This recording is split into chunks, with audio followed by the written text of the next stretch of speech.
ഒരവസരം കൂടി കിട്ടിയിരുന്നെങ്കിൽ എന്നാഗ്രഹിക്കുന്നവരാണോ നിങ്ങൾ? നിങ്ങളുടെ പാതി വഴിയിൽ നിന്ന് പോയ പഠനം പുനരാരംഭിക്കാൻ ഞങ്ങൾ നിങ്ങളെ സഹായിക്കാം.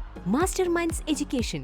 വെറും 6 മാസം കൊണ്ട് നിങ്ങൾക്കും നേടാം SSLC +2 തോറ്റവർക്ക് തോറ്റ വിഷയങ്ങൾ എഴുതിയെടുക്കാവുന്നതാണ്. PSC UPSC അംഗീകൃത സർട്ടിഫിക്കറ്റുകൾ, സയൻസ് കോമേഴ്സ് ഹ്യൂമാനിറ്റീസ് ബാച്ചുകൾ, ഓൺലൈൻ ഓഫ്ലൈൻ ക്ലാസുകളുടെ സൗകര്യവും നിങ്ങൾക്കായി ഒരുക്കിയിരിക്കുന്നു. Master minds education, NSS college road, near new bus stand, Pandikkad road, Manjeri. Welcome to master minds education online classes. അപ്പോൾ നമ്മുടെ കെമിസ്ട്രിയിലെ ചാപ്റ്റേഴ്സും പോർഷൻസും എല്ലാം തീർത്തിട്ടുണ്ട്. അപ്പോൾ ഇന്ന് നമ്മുടെ സിലബസ് ഡിസ്കഷനും അതുപോലെ തന്നെ നിങ്ങളുടെ പുതിയതായിട്ട് വന്നിട്ടുള്ള സിലബസിലെ ഒരു സാമ്പിൾ ക്വസ്റ്റ്യൻ പേപ്പറിൻ്റെ ഡിസ്കഷനുമാണ്. ഓക്കെ, അപ്പോൾ നമ്മൾ ഒരുപാട് ചാപ്റ്റേഴ്സ് കെമിസ്ട്രിയിൽ പഠിച്ചിട്ടുണ്ടായിരുന്നു. അപ്പോൾ ഓരോ ചാപ്റ്ററിനും എത്ര മാർക്ക് വീതമാണ്, അപ്പോൾ ഏത് ചാപ്റ്ററാണ് നിങ്ങൾ കൂടുതലായിട്ട് സ്ട്രെസ് ചെയ്ത് പഠിക്കേണ്ടത്? എല്ലാ ചാപ്റ്ററും നിങ്ങൾ പഠിക്കണം, പക്ഷേ ഏത് ചാപ്റ്ററാണ് ഒന്നും കൂടെ കൂടുതൽ സ്ട്രെസ് ചെയ്ത് പഠിക്കേണ്ടതെന്നൊക്കെയാണ് നമുക്ക് നോക്കാനുള്ളത്. അപ്പോൾ ഫസ്റ്റ് നമുക്ക് ഓരോരോ ഏരിയയിൽ നിന്ന് എത്ര മാർക്കിന് ഏതൊക്കെ പാർട്ട് ക്വസ്റ്റ്യൻ ചോദിക്കുന്നതെന്ന് നോക്കാം. ഓക്കെ, അപ്പോൾ ഫസ്റ്റ് മൊഡ്യൂൾ വന്നിട്ടുള്ളത് some basic concept of chemistry. നമ്മുടെ കെമിസ്ട്രിയിലെ some basic concept of chemistry എന്നാണ് നിങ്ങളുടെ മൊഡ്യൂളിൻ്റെ പേര്. അതിൽ നിങ്ങൾ പഠിക്കുന്ന ചാപ്റ്റർ എന്ന് പറയുന്നത് atoms, molecules and chemical arithmetic എന്നുള്ള ചാപ്റ്ററാണ് ഫസ്റ്റ് മൊഡ്യൂളിൽ വരുന്നത്.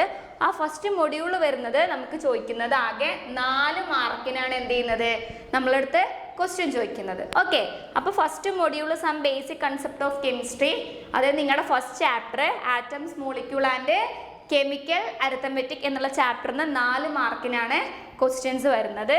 ഓക്കെ, ഇനി വരുന്നത് നിങ്ങളുടെ സെക്കൻഡ് മൊഡ്യൂൾ എന്ന് പറഞ്ഞാൽ atomic structure and chemical bonding അല്ലേ. ആ മൊഡ്യൂൾ നിങ്ങൾക്ക് 2 ചാപ്റ്ററാണുള്ളത്. ഒന്ന് അറ്റോമിക് സ്ട്രക്ചറും രണ്ടാമത്തത് നിങ്ങളുടെ കെമിക്കൽ ബോണ്ടിങ് എന്നുള്ള 2 ചാപ്റ്റർ അല്ലേ. ആ 2 ചാപ്റ്റർ കമ്പൈൻ ചെയ്തതാണ് ഏത്, നമ്മുടെ സെക്കൻഡ് മൊഡ്യൂള്. ആ 2 ചാപ്റ്ററിനുമായിട്ട് ഏകദേശം 10 മാർക്കാണ് അതിന് എന്ത് വരുന്നത്, വെയിറ്റേജ് വരുന്നത്. ഓക്കെ, അപ്പോൾ ഫസ്റ്റ് മൊഡ്യൂളിലെ ഫസ്റ്റ് ചാപ്റ്ററിന് 4 മാർക്ക്, സെക്കൻഡ് മൊഡ്യൂളിലെ 2 ചാപ്റ്റേഴ്സിലെ അഥവാ 2 ലെസൺസും കൂടെ കമ്പൈൻ ചെയ്ത് നിങ്ങൾക്ക് 10 മാർക്കിനോളം എന്ത് ചോദിക്കുന്നുണ്ട്, ക്വസ്റ്റ്യൻസ് ചോദിക്കുന്നുണ്ട്. ഓക്കെ, ഇനി വരുന്നത് മൂന്നാമത്തെ മൊഡ്യൂളായിട്ടുള്ള സ്റ്റേറ്റ്സ് ഓഫ് മാറ്റർ. അപ്പോൾ ഇതിൽ മൂന്നാമത്തെ മൊഡ്യൂൾ എന്ന് പറയുമ്പോൾ സ്റ്റേറ്റ്സ് ഓഫ് മാറ്ററിൽ നിങ്ങൾക്ക് വരുന്നത് എന്താണെന്നറിയോ, സൊല്യൂഷൻസ് എന്നുള്ള ചാപ്റ്ററാണ്. ഓക്കെ, സൊല്യൂഷൻ എന്നുള്ള ഒരു സിംഗിൾ ചാപ്റ്റർ മാത്രമേ സ്റ്റേറ്റ്സ് ഓഫ് മാറ്റർ എന്നുള്ള നിങ്ങളുടെ മൂന്നാമത്തെ മൊഡ്യൂളിൽ വരുന്നുള്ളൂ. അതിൽ നിങ്ങൾക്ക് ആകെ പഠിക്കാനുള്ളത് സൊല്യൂഷൻസ് എന്നുള്ള ചാപ്റ്ററാണ്. സൊല്യൂഷൻസ് എന്നുള്ള ഒറ്റ ചാപ്റ്ററിന് മാത്രം എന്ത് ചെയ്യുന്നുണ്ട്, 8 മാർക്കോളം ക്വസ്റ്റ്യൻസ് ചോദിക്കുന്നുണ്ട്. ഓക്കെ, അപ്പോൾ ആ സൊല്യൂഷൻസ് എന്നുള്ള ചാപ്റ്റർ വളരെ ഇമ്പോർട്ടൻ്റ് ആണ്. ആ ചാപ്റ്റർ നിങ്ങൾ എന്ത് ചെയ്ത് സ്കിപ്പ് ചെയ്തിട്ട് എക്സാമിന് പോകാൻ പാടില്ല. കാരണം ആ ഒരു സിംഗിൾ ചാപ്റ്ററിന് മാത്രം മാക്സിമം എത്ര മാർക്കിന് ചോദിക്കുന്നുണ്ട്, 8 മാർക്കിന് ക്വസ്റ്റ്യൻസ് ചോദിക്കുന്നുണ്ട്. ഓക്കെ, അപ്പോൾ ഈ ചാപ്റ്റർ വളരെ ഇമ്പോർട്ടൻ്റ് ആണ്. ഇത് എന്ത് ചെയ്യുന്നത്, ഒരിക്കലും സ്കിപ്പ് ചെയ്തിട്ട് എക്സാമിന് പോകരുത്. കാരണം മെജോറിറ്റി വരുന്നത് ഒരു സിംഗിൾ ചാപ്റ്റർ എന്നാണ്. നമ്മുടെ സൊല്യൂഷൻ എന്ന ചാപ്റ്റർ ചെറിയ ചാപ്റ്ററാണ്, പഠിക്കാൻ എളുപ്പമുള്ള ചാപ്റ്ററാണ് അല്ലേ. ഡെറിവേഷൻസ് ആണ്, സ്വാഭാവികമായിട്ട് നിങ്ങൾക്ക് മാർക്ക് സ്കോർ ചെയ്യാൻ എളുപ്പമാണ്. ഓക്കെ, ഈ 4ാമത്തെ മൊഡ്യൂൾ വന്നിട്ടുള്ളത് കെമിക്കൽ എനർജറ്റിക്സ് നിങ്ങൾ പഠിക്കുന്നത് നമ്മുടെ കെമിക്കൽ തെർമോഡൈനാമിക്സ് എന്നുള്ള ചാപ്റ്ററാണ്. ഓക്കെ, കെമിക്കൽ തെർമോഡൈനാമിക്സ് എന്നുള്ള ചാപ്റ്ററിന് നിങ്ങൾക്ക് ചോദിക്കുന്നത് 6 മാർക്കിനാണ് ചോദിക്കുന്നത്. ഓക്കെ, അപ്പോൾ ആ ചാപ്റ്ററും സ്കിപ്പ് ചെയ്തിരിക്കുക. ഒരു സിംഗിൾ ചാപ്റ്റർ മാത്രം നിങ്ങൾക്ക് എന്ത് ചെയ്യുന്നുണ്ട്, 6 മാർക്കിനോളം എക്സാമിന് ചോദിക്കുന്നുണ്ട്. ഓക്കെ, അപ്പോൾ നമ്മൾ 4 മൊഡ്യൂൾ ഡിസ്കസ് ചെയ്തു. ഫസ്റ്റ് മൊഡ്യൂളിൽ നമ്മുടെ ലെസൺസ് വരുന്ന atoms, molecule and chemical arithmetic 4 mark. രണ്ടാമത്തത് വരുന്നത് atomic structure and chemical bonding അല്ലേ. 2 ചാപ്റ്ററാണ്, ഒന്ന് അറ്റോമിക് സ്ട്രക്ചറും രണ്ടാമത്തത് കെമിക്കൽ ബോണ്ടിങ്, അതിന് 10 മാർക്കോളം ചോദിക്കുന്നുണ്ട്. മൂന്നാമത്തെ നമ്മുടെ സൊല്യൂഷൻസ് അല്ലേ. സൊല്യൂഷൻസ് എന്നുള്ള ചാപ്റ്ററിന് 8 മാർക്കിന് ക്വസ്റ്റ്യൻ ചോദിക്കുന്നുണ്ട്. 4ാമത്തെ മൊഡ്യൂളിലെ കെമിക്കൽ തെർമോഡൈനാമിക്സ് എന്നുള്ള പോർഷനിൽ എന്ത് ചെയ്യുന്നുണ്ട്, 6 മാർക്കോളം ക്വസ്റ്റ്യൻസ് ചോദിക്കുന്നുണ്ട്. ഓക്കെ, ഇനി നിങ്ങളുടെ 5ാമത്തെ മൊഡ്യൂളിൽ വന്നിട്ടുള്ളത് കെമിക്കൽ ഡൈനാമിക്സ് എന്നാണ് അതിൻ്റെ പേര്. ആ മൊഡ്യൂളിൽ നിങ്ങൾക്ക് 2 ചാപ്റ്ററാണുള്ളത്. ഒന്ന് അയോണിക് ഇക്വിലിബ്രിയം അതുപോലെ തന്നെ electro chemistry. Okay, electro chemistry ഈ 2 ചാപ്റ്ററിനും കൂടെ 12 മാർക്കാണ് വെയിറ്റേജ്. ഓക്കെ, അപ്പോൾ ഈ ചാപ്റ്ററിന് 2നും കൂടെ വെയിറ്റേജ് കൂടുതലാണ്. ഓക്കെ, അപ്പോൾ നിങ്ങൾ ശ്രദ്ധിക്കുക, നിങ്ങളൊന്നും സ്കിപ്പ് ചെയ്യാൻ പാടില്ല. പക്ഷേ ഈ വെയിറ്റേജ് കൂടുതൽ കൂടിയ പോർഷൻസ് ഒരിക്കലും എന്ത് ചെയ്യാൻ പാടില്ല, സ്കിപ്പ് ചെയ്യാനായിട്ട് പാടില്ല. ഓക്കെ, അപ്പോൾ 5ാമത്തെ മൊഡ്യൂൾ എന്ന് പറയുന്നത് കെമിക്കൽ ഡൈനാമിക്സ് ആണ്. ആ കെമിക്കൽ ഡൈനാമിക്സ് എന്ന് പറയുമ്പോൾ നിങ്ങൾക്ക് 2 ചാപ്റ്റർ ആണ് വരുന്നത്. ഒന്ന് അയോണിക് ഇക്വിലിബ്രിയം, രണ്ടാമത്തത് ഇലക്ട്രോ കെമിസ്ട്രി. അത് രണ്ടും കൂടെ 12 മാർക്കാണ് അതിന് വെയിറ്റേജ് വരുന്നത്. ഓക്കെ, ഇനി നിങ്ങളുടെ 6ാമത്തെ മൊഡ്യൂള് കെമിസ്ട്രി ഓഫ് എലമെന്റ്സ് അല്ലേ. കെമിസ്ട്രി ഓഫ് എലമെന്റ്സ് എന്നാണ് ആ മൊഡ്യൂളിൻ്റെ പേര്. അതിൽ വരുന്ന ചാപ്റ്റേഴ്സ് നിങ്ങളുടെ പീരിയോഡിക് ടേബിളിൽ അല്ലേ, പീരിയോഡിക് ടേബിളാണ് നിങ്ങൾക്ക് കാര്യമായിട്ട് അതിൽ പഠിക്കാനുള്ളത്. അതിൽ 17ാമത്തെ ചാപ്റ്റർ ആയിട്ടുള്ള hydrogen and S block elements, general characteristic of P block elements, P block elements and there compounds, D block and F block elements, coordination compounds. 5 ചാപ്റ്ററോളം വരുന്നതാണ് chemistry of chemistry of elements എന്ന് പറയുന്നത്. 5 ചാപ്റ്ററോളം വരുന്ന chemistry of elements എന്ന് പറയുന്ന ചാപ്റ്ററിന് 18 മാർക്കാണ് നിങ്ങൾക്ക് weightage വരുന്നത്. Okay, അപ്പോൾ കെമിസ്ട്രി ഓഫ് എലമെന്റ്സ് എന്ന് പറയുന്നത് S block and hydrogen and S block, P ബ്ലോക്കും, അതുപോലെ തന്നെ പി ബ്ലോക്കിന്റെ സെക്കൻഡ് ചാപ്റ്റർ ആയിട്ടുള്ള P blocks and there compounds, പിന്നെ വരുന്നത് എന്താ D block and F blocks അല്ലേ, അതുപോലെ തന്നെ നിങ്ങളുടെ കോർഡിനേഷൻ കോമ്പൗണ്ട്സ്. അങ്ങനെ 5 ചാപ്റ്ററിനായിട്ട് നിങ്ങൾക്ക് എന്ത് ചെയ്യുന്നുണ്ട്, 18 മാർക്കോളാണ് ക്വസ്റ്റ്യൻ ചോദിക്കുന്നത്. പിന്നെ കെമിസ്ട്രി ഓഫ് ഓർഗാനിക് കോമ്പൗണ്ട്സ്, പിന്നെ വരുന്നത് നിങ്ങൾക്ക് എന്താണ് ഓർഗാനിക് കെമിസ്ട്രിയിലെ ചാപ്റ്റേഴ്സ് ആണ്. പിന്നെ വരുന്ന ചാപ്റ്റേഴ്സ് എല്ലാം ഓർഗാനിക് കെമിസ്ട്രി ആണ്. ഓർഗാനിക് കെമിസ്ട്രിയിലെ ചാപ്റ്റേഴ്സ് എന്ത് ചെയ്യുന്നുണ്ട്, 18 മാർക്കോളം ഉണ്ട്. ഓർഗാനിക് കെമിസ്ട്രി കഴിഞ്ഞിട്ടുള്ള ലാസ്റ്റ് ചാപ്റ്റർ 8ാമത്തെ മൊഡ്യൂളിൽ വരുന്നത് കെമിസ്ട്രി ഇൻ എവരിഡേ ലൈഫ്. അങ്ങനെ ചാപ്റ്റർ നിങ്ങൾക്ക് പഠിക്കാനുണ്ട്. ആ ചാപ്റ്ററിന് എന്ത് ചെയ്യുന്നുണ്ട്, ഏകദേശം 4 മാർക്കോളാണ്.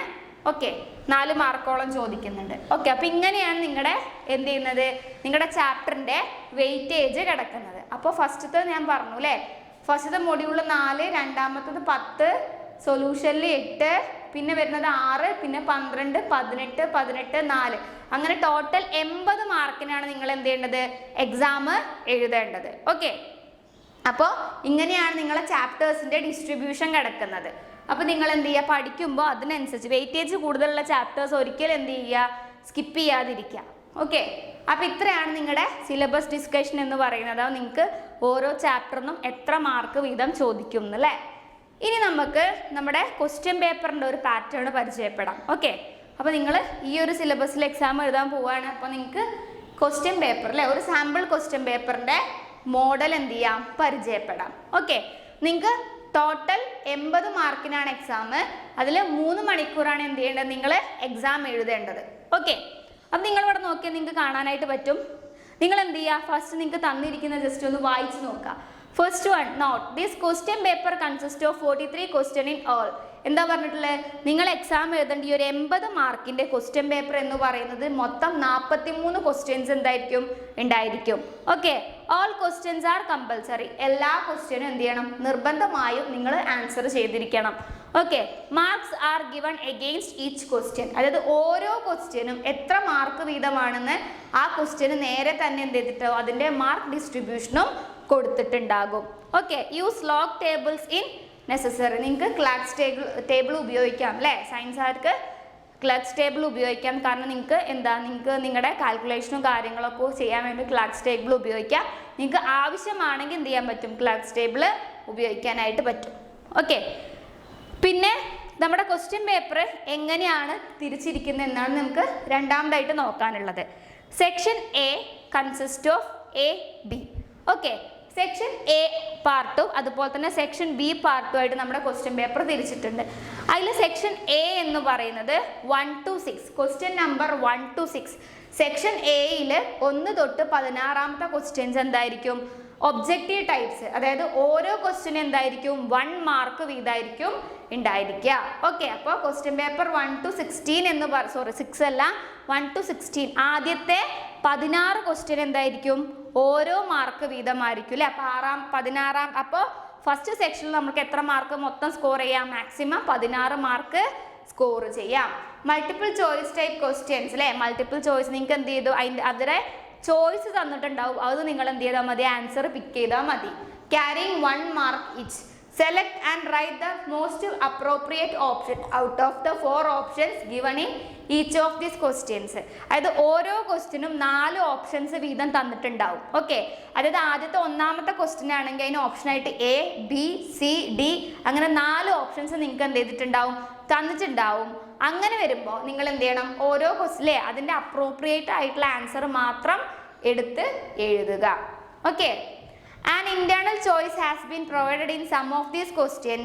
You have to attempt only one of the given choice in such question. ഈ 1 to 16 എന്നുള്ള ക്വസ്റ്റ്യനിൽ ഓക്കെ ആ ഒരു പാറ്റേണിൽ ഒന്നാമത്തെ ക്വസ്റ്റ്യൻ ചിലപ്പോൾ ഓർ ഇട്ടിട്ട് 2 ക്വസ്റ്റ്യൻ ചോദിച്ചിട്ടുണ്ടാവും. നിങ്ങൾ ആ ക്വസ്റ്റ്യനിൽ ഏതെങ്കിലും ഒന്ന് മാത്രം എന്ത് ചെയ്താൽ മതി, അറ്റൻഡ് ചെയ്താൽ മതി. ഓക്കെ, അതായത് ഒന്നാമത്തെ ക്വസ്റ്റ്യൻ ചിലപ്പോൾ എ പാർട്ടായിട്ട് നിങ്ങളോട് ക്വസ്റ്റ്യൻ ചോദിച്ചു, ഓർ ഇട്ടിട്ട് വേറൊരു ക്വസ്റ്റ്യനും കൂടെ ചോദിച്ചാൽ നിങ്ങൾ അതിൽ ഏതെങ്കിലും ഒന്ന് മാത്രം ആൻസർ ചെയ്താൽ മതി. ഓക്കെ, അപ്പോൾ ഞാൻ എങ്ങനെയാണ് നിങ്ങളുടെ ക്വസ്റ്റ്യൻ പേപ്പർ വരുന്നത് ഞാൻ ജസ്റ്റ് ഒന്ന് പറയുന്നേ ഉള്ളൂ. നമ്മൾ ക്വസ്റ്റ്യൻസ് ഡിസ്കസ് ചെയ്യുമ്പോൾ നിങ്ങൾക്ക് മനസ്സിലാവും എന്താണ് നമ്മൾ ഉദ്ദേശിച്ചതെന്നുള്ളത്. ഓക്കെ, അപ്പോൾ നിങ്ങൾക്ക് ക്ലിയർ ആയി എന്ന് വിചാരിക്കുന്നു. ഇനി അപ്പോൾ നമ്മൾ സെക്ഷൻ എയിൽ നമ്മൾ പറഞ്ഞു 1 to 16 എന്താണ്, മൊത്തം 16 മാർക്കിലെ, അതായത് ഓരോ ക്വസ്റ്റ്യനും 1 മാർക്ക് വീതമാണ്. ഇനി സെക്ഷൻ എയിൽ തന്നെ ക്വസ്റ്റ്യൻ 17 to 28 എന്ന് പറയുന്നത് ഓരോ ക്വസ്റ്റ്യനും 2 മാർക്ക് വീതമായിരിക്കും. ഓക്കെ, ഒബ്ജക്റ്റീവ് ടൈപ്പ് ക്വസ്റ്റ്യൻസ് തന്നെയാണ്. Question number 17 to 28 carry 2 mark each with 2 sub parts of 1 mark each. അതായത് നമ്മുടെ 17 തൊട്ട് 28 ഉള്ള ക്വസ്റ്റ്യൻ ഓരോ ക്വസ്റ്റ്യനും 2 മാർക്ക് വീതമാണ്. അപ്പോൾ ചിലപ്പോൾ ഒരു ക്വസ്റ്റ്യനിൽ എ പാർട്ടും ബി പാർട്ടും ചോദിച്ചിട്ടുണ്ടാവും. അപ്പോൾ എ പാർട്ട് ആൻസർ ചെയ്യുമ്പോൾ 1 മാർക്കും ബി പാർട്ട് ആൻസർ ചെയ്യുമ്പോൾ 1 മാർക്കും ആയിരിക്കും നിങ്ങൾക്ക്. അങ്ങനെയാണ് നിങ്ങൾക്ക് ടോട്ടൽ ഒരു ക്വസ്റ്റ്യന് 2 മാർക്ക് വരുന്നത്. ഓക്കെ, അപ്പോൾ 17ാമത്തെ ക്വസ്റ്റ്യനിൽ ഇപ്പോൾ എയും ബിയും ക്വസ്റ്റ്യൻ ചോദിച്ചിട്ടുണ്ടെങ്കിൽ നിങ്ങൾ എയും ബിയും എഴുതിയാൽ മാത്രമേ എന്ത് ചെയ്യുള്ളൂ, നിങ്ങൾക്ക് എന്ത് ചെയ്യാൻ പറ്റുള്ളൂ, അതിൻ്റെ മാർക്ക് 2 മാർക്ക് മൊത്തത്തിൽ കിട്ടുള്ളൂ. ഓക്കെ, അപ്പോൾ attempt these question as per the instructions given for each of the questions. അതായത് അതിലെ ഇൻസ്ട്രക്ഷൻസ് അല്ലേ, ഓരോ ക്വസ്റ്റ്യനും താഴെയും വ്യക്തമായിട്ട് എന്ത് ചെയ്തിട്ടാവും ഇൻസ്ട്രക്ഷൻസ്, അതായത് ആ ക്വസ്റ്റ്യൻ എങ്ങനെയാണ് അല്ലെങ്കിൽ ആ സെക്ഷൻ എങ്ങനെയാണ് അറ്റംപ്റ്റ് ചെയ്യേണ്ടതെന്ന് വൃത്തിയായി കൊടുത്തിട്ടുണ്ടാവും. അതനുസരിച്ച് മാത്രം എന്ത് ചെയ്യുക, നിങ്ങൾ ആൻസർ ചെയ്യുക. ഓക്കെ, അപ്പോൾ നമ്മൾ സെക്ഷൻ എ പറഞ്ഞു അല്ലേ. Section A 2 പാർട്ടുണ്ട്. 1 to 16 എന്ന് പറയുന്നത് മൾട്ടിപ്പിൾ ചോയ്സ് ക്വസ്റ്റ്യൻ ആണ്. അതിന് എത്ര കിട്ടും, ഓരോ ക്വസ്റ്റ്യനും 1 മാർക്ക് വീതം അല്ലേ. അതുപോലെ തന്നെ നമ്പർ 17 to 28 എന്ന് പറയുന്നത് 2 മാർക്കിനുള്ള ക്വസ്റ്റ്യൻസ് ആണ്. ഓരോ മാർക്കിനും 2 മാർക്ക് വീതം. ചിലപ്പോൾ ഓരോ ക്വസ്റ്റ്യനും സബ് ക്വസ്റ്റ്യൻസ് ഉണ്ടാവും. അത് ആൻസർ ചെയ്താലേ കറക്റ്റായിട്ട് ഫുള്ളായിട്ട് എന്ത് ചെയ്യുള്ളൂ, 2 മാർക്ക് സ്കോർ ചെയ്യാനായിട്ട് പറ്റുള്ളൂ. ഇനി നമ്മുടെ ക്വസ്റ്റ്യൻ പേപ്പർ വരുന്ന സെക്ഷൻ ബി ആണ്. ഓക്കെ, ബി സെക്ഷനിൽ നിങ്ങൾ എങ്ങനെയാണ് ആൻസർ നോക്കാം.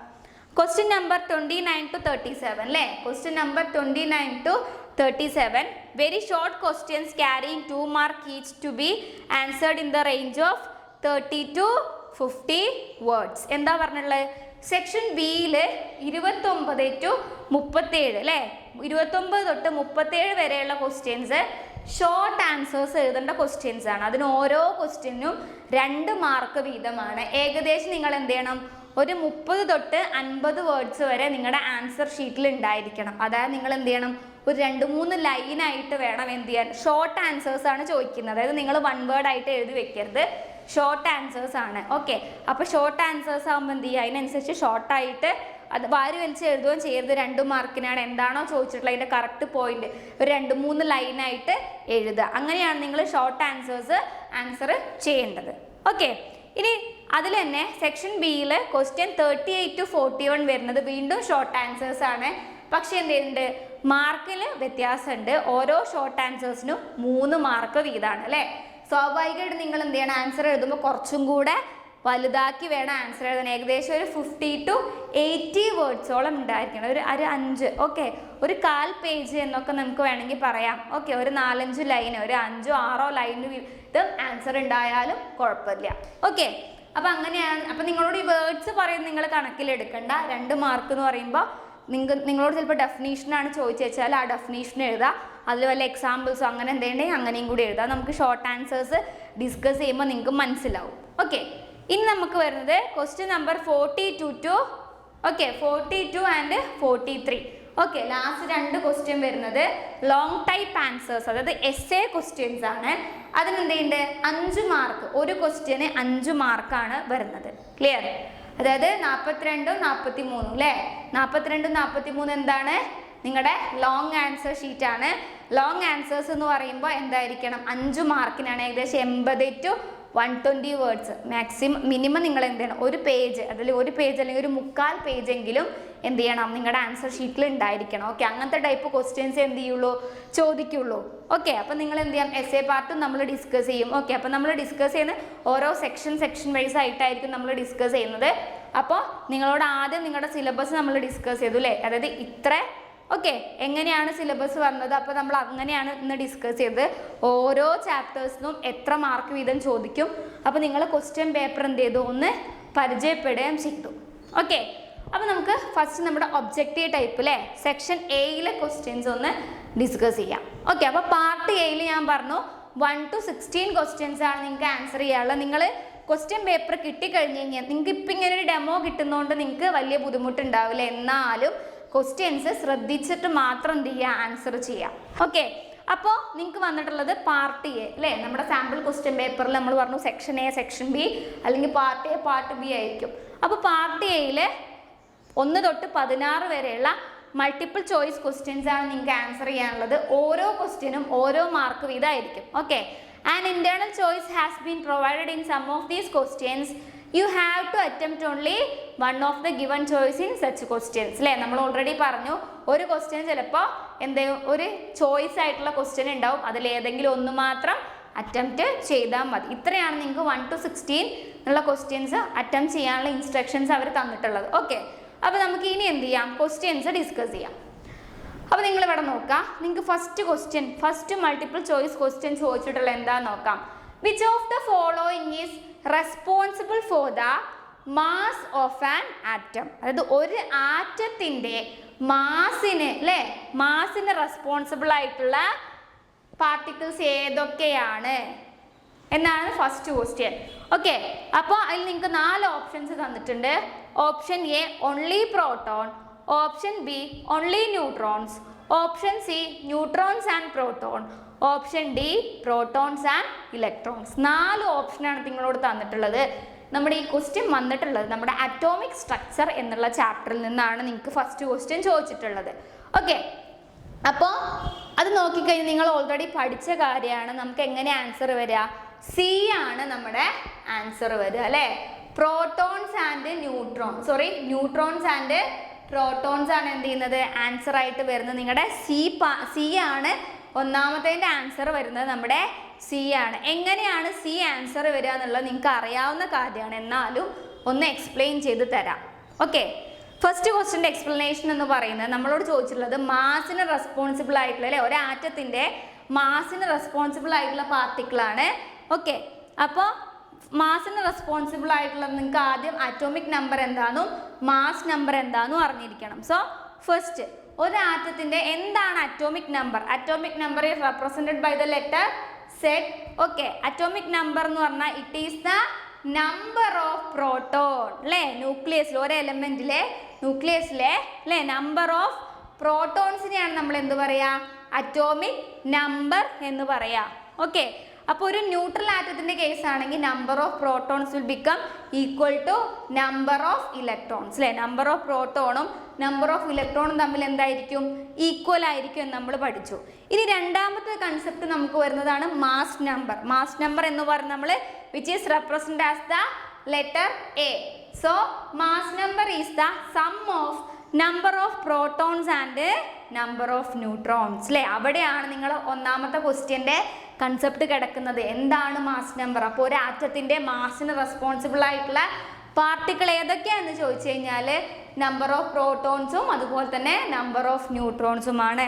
അപ്പോൾ നമുക്കറിയാം അറ്റോമിക് നമ്പർ എന്ന് പറയുന്നത് നമ്പർ ഓഫ് പ്രോട്ടോൺസ് ആണ്. സ്വാഭാവികമായിട്ടും നമുക്കതിന് എങ്ങനെ എഴുതാം, mass number is equal to atomic number plus number of neutrons. Okay, അപ്പോൾ എങ്ങനെയാണ് നിങ്ങൾ 1 മാർക്കിൻ്റെ ക്വസ്റ്റ്യൻസ് ആൻസർ ചെയ്യേണ്ടതെന്ന് മനസ്സിലായോ?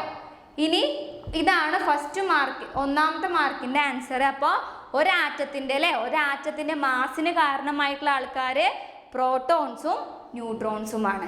ഓക്കെ, ഇനി നിങ്ങൾക്ക് വന്നിട്ടുള്ള സെക്കൻഡ് ക്വസ്റ്റ്യൻ, നിങ്ങളോട് ചോദിച്ചിട്ടുള്ള സെക്കൻഡ് ക്വസ്റ്റ്യൻ എന്താണെന്നാണ് നമുക്ക് നോക്കാം. ഇനി നിങ്ങളടുത്ത് ചോദിച്ചിട്ടുള്ള രണ്ടാമത്തെ ക്വസ്റ്റ്യൻ വന്നിട്ടുള്ളത് increasing order for the values of E/m for electron, proton, neutron and alpha particles. അപ്പോൾ ക്വസ്റ്റ്യൻ ശ്രദ്ധിച്ച് വായിക്കുക. നിങ്ങൾക്ക് തന്നിട്ടുള്ള പാർട്ടിക്കിൾസ് നമ്മുടെ അതുപോലെ ഇലക്ട്രോൺ തന്നിട്ടുണ്ട്, പ്രോട്ടോൺ തന്നിട്ടുണ്ട്, ന്യൂട്രോൺ തന്നിട്ടുണ്ട്, ആൽഫ പാർട്ടിക്കിൾ തന്നിട്ടുണ്ട്. ഇവയെ E/m റേഷ്യോ അഥവാ charge by mass ratio increase ചെയ്യുന്നതിൻ്റെ അടിസ്ഥാനത്തിൽ എഴുതാനാണ്, ഇൻക്രീസിങ് ഓർഡർ ആണ്. അപ്പോൾ നമ്മൾ ആദ്യം എഴുതേണ്ടത് ഏറ്റവും E/m റേഷ്യോ കുറഞ്ഞ ആളെയാണ് നമ്മൾ എന്ത് ചെയ്യുന്നത്, ആദ്യം പിക്ക് ചെയ്ത് എഴുതേണ്ടത്. അപ്പോൾ എങ്ങനെയാണെന്ന് ചോദിച്ചാൽ അതിൻ്റെ ഓർഡർ ഏറ്റവും കുറവ് E/m റേഷ്യോ ഉള്ള നമ്മുടെ ന്യൂട്രോൺ ആണ്, അത് കഴിഞ്ഞാൽ വരുന്ന ആൽഫ പാർട്ടിക്കിൾസ്, പിന്നെ പ്രോട്ടോൺ, ഏറ്റവും കൂടുതൽ E/m റേഷ്യോ ഉള്ളത് ഇലക്ട്രോൺ ആണ്. അപ്പോൾ നിങ്ങളുടെ രണ്ടാമത്തെ ക്വസ്റ്റ്യനിൽ ഏതാണ് കറക്റ്റ്? നമ്മുടെ ആൻസർ ഏതാണ് കറക്റ്റ്? ഓക്കെ, നമ്മുടെ ആദ്യം വരുന്നത് നമ്മുടെ ന്യൂട്രോൺ ആണ്, പിന്നെ വരുന്നത് ആൽഫ പാർട്ടിക്കിൾ ആണ് അല്ലേ, പിന്നെ വരുന്നത് ആൽഫ പാർട്ടിക്കിൾ ആണ്, പിന്നെ വരുന്നത് പ്രോട്ടോൺ ആണ്, പിന്നെ വരുന്നത് എന്താണ്, ഇലക്ട്രോൺ ആണ്. ഓക്കെ, നിങ്ങളുടെ ഓപ്ഷനിൽ കൊടുത്തതിൽ മിസ്റ്റേക്ക് ഉണ്ട്. അപ്പോൾ ഇങ്ങനെയാണ് വരിക, ആദ്യം ന്യൂട്രോണ്, പിന്നെ ആൽഫ പാർട്ടിക്കിൾസ്, ഓക്കെ, പിന്നെ പ്രോട്ടോണ്, പിന്നെയാണ് എന്ത് വരിക, ഇലക്ട്രോണ് വരിക. ഓക്കെ, നിങ്ങൾക്ക് ഇവിടെ ചെറിയ മിസ്റ്റേക്കിലാണ് കൊടുത്തിട്ടുള്ളത്. ഓക്കെ, അപ്പോൾ ഇങ്ങനെയാണ് അതിൻ്റെ ഓർഡർ വരിക. ക്ലിയർ? അപ്പോൾ എന്താണ് E/m റേഷ്യോ എന്ന് നമുക്ക് നോക്കാം. Charge to mass ratio is the amount of charge on an object divided by its mass. അതായത് ഒരു വസ്തുവിൻ്റെ മാസിന് നമ്മൾ എന്ത് ചെയ്യും, ചാർജിന് നമ്മൾ മാസുമായിട്ട് ഡിവൈഡ് ചെയ്തിട്ടുള്ളതിന് നമ്മൾ പറയുന്ന പേരാണ് E/m റേഷ്യോ. ഇങ്ങനെയാണ് നിങ്ങൾ എന്ത് ചെയ്യേണ്ടത്, ഒരു വൺ വേർഡ് കിട്ടിക്കഴിഞ്ഞാൽ ആൻസർ ചെയ്യുന്നത്. നിങ്ങൾ ഓൾറെഡി കൺസെപ്റ്റുകളെല്ലാം പഠിച്ചതാണ്. ഓക്കെ, അപ്പോൾ ഇങ്ങനെയാണ് നിങ്ങൾ എന്ത് ചെയ്യേണ്ടത്, ഈ ആൻസർ ചെയ്യേണ്ടത്. അപ്പോൾ നമ്മൾ ഇന്ന് 2 ക്വസ്റ്റ്യനാണ് ഡിസ്കസ് ചെയ്തത്. നമുക്ക് അടുത്ത വീഡിയോയിൽ എന്ത് ചെയ്യാം, ബാക്കി ക്വസ്റ്റ്യനും കൂടെ ഡിസ്കസ് ചെയ്യാം. അപ്പോൾ നമുക്ക് ഇന്നത്തെ ക്ലാസ് വൈൻഡപ്പ് ചെയ്യാം. Thank you.